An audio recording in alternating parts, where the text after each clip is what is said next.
Hi everyone, it's me again. I'm not going to do that whole intro, this might be a little bit too long for that. Right, car park, hospital, just had me third chemo. And it's gone brilliant. They did what they did last time, gave me all the drugs that helped me, and all went in 4 hours. So I've been here at the hospital 8 hours. Had a Philippine nurse, a guy, and he says my name's James Bond. I said, you're not licensed to kill me, are you? so anyway, we had a bit of chuckle. So I've sort of been thinking, I was getting all sorts of tearful last night. So that me things dropping off my arm. Just thinking about what to say, and so I'm not sure I might burst into tears. I don't know. Try and keep it jolly, but sometimes, I'm doing my hair, and I was watching. There was a report on news about Prince Charles and Kate and Camilla, and I was looking at Prince Charles' hair, and he's got a thick growth here, but then he's got like a band along here and along there, and he's got his usual bald patch on the top. And these bits I'm losing with the chemo. Now I've got an insider's view on it, really, having the bloody prostate. But I think he's going through exactly the same as what I am. He must be on chemo, because the doctor's saying he can go to this thing as long as he behaves himself and whatever. I'm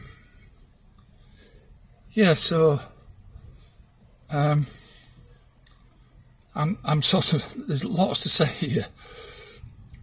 One of the main thrusts that I wanted to sort of get across is the value of talking to your family and close friends, and whether that's in a group or however you wish to do it, and of course your wife or husband or whatever.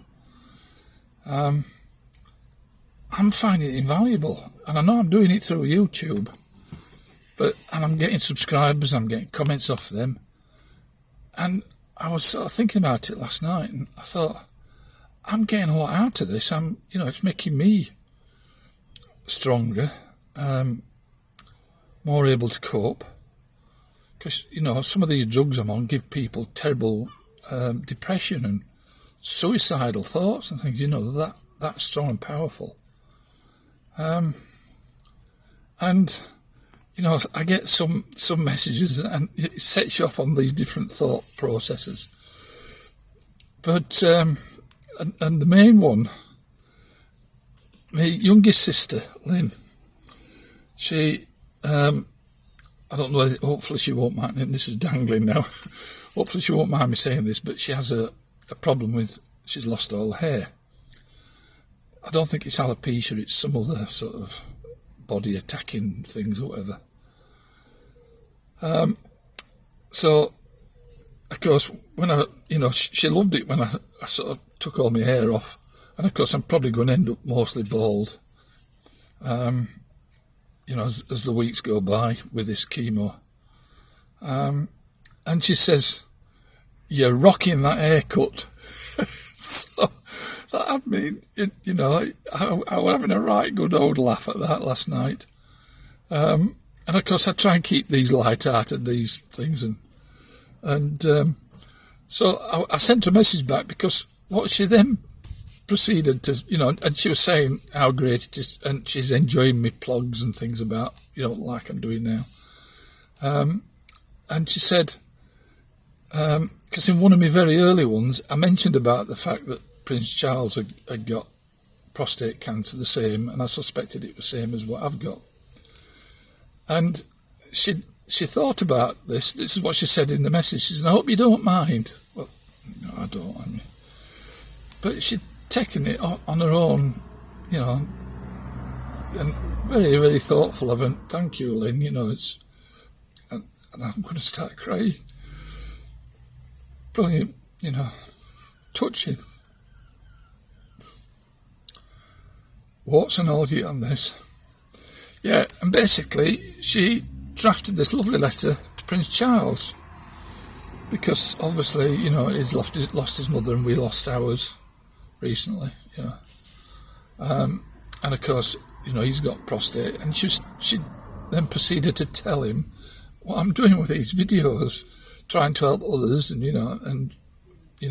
anybody who watches them basically. Don't seem to get many viewers, but some of them I do. If I mentioned the one I did at the church with my gravestone, it bumped up to 2,000 in no time, so there's some morbid people on here. It's just, because I titled it something like How It Ends or something like that, and they must have thought I was Dean, so they all started watching it. If I say, I'm right, good, I only get 20 views. So, people, yeah. So I sent this message back and saying, how good it was of her. And what bloody happened, I know it's not Charles directly, but it's his secretaries, wrote back, headed paper, the lot. And they sent a little card as well with his photograph, Charles's photograph, and basically it thanked Lynn for, what she'd done, her thoughts, and, because, it was obviously he's going through what I'm going through, and she wrote to say how, sorry she felt for him, and he appreciated it. And she also said it obviously about me, and she gave him my address, and told him where to watch these. So you never know, you might be in company with royalty watching this. But it's come off now. There's a bit of blood on it as well. So he then proceeds to tell her to pass on his best wishes to me and thank me for doing what I'm doing, which was, marvellous. What a feeling, to have the king recognising you. So, of course, our right chuffed, as they say in Yorkshire. So I sent it round a lot of my sort of close friends and things. And years and years ago, we made a very good friend of a guy in Romania on the campsite in Spain that we met. And his name's Marius Badescu. And he's about the same age as our eldest son was before he, when he passed. So Marius was, tickle pink with his sort of. I sent him copies of what she'd sent me, and he says, "You never know." He says, "You might get an invite to a garden party now." So I thought, I've only got 35 subscribers, so.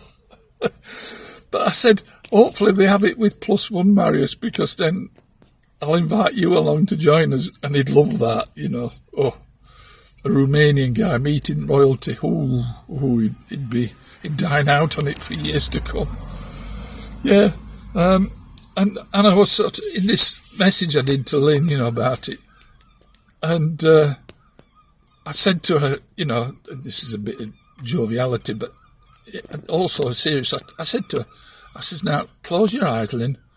I says, as you're reading these next bits, which is impossible to do because she's closed her eyes. So anyway, what I said to her, close your eyes and imagine this.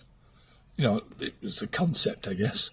So I said, I arrive at the pearly gates on my eventual demise in the next few years, when that might come, and I can hear my dad.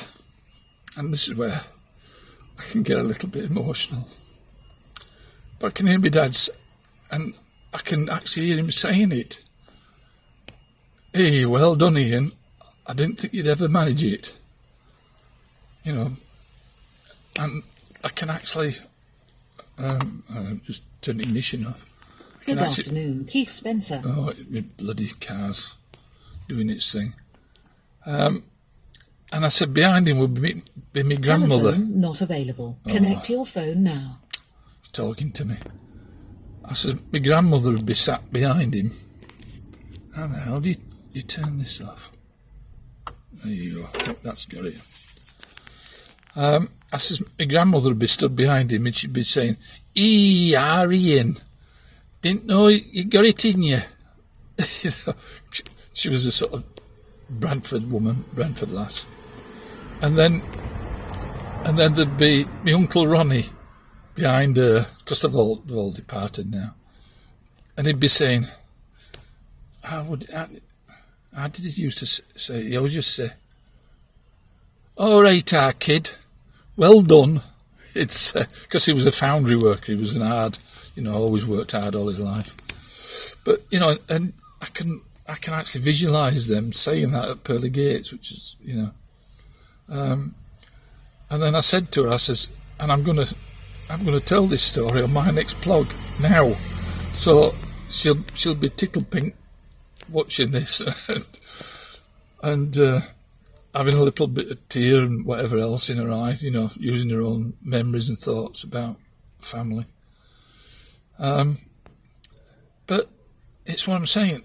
All these things, those little episodes, what she did. Thanks, Lynn. You don't know what she means. You don't.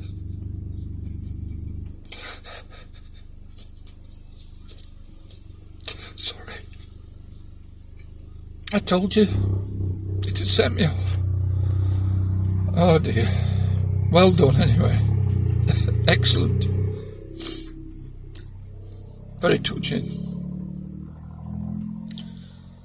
Yeah. So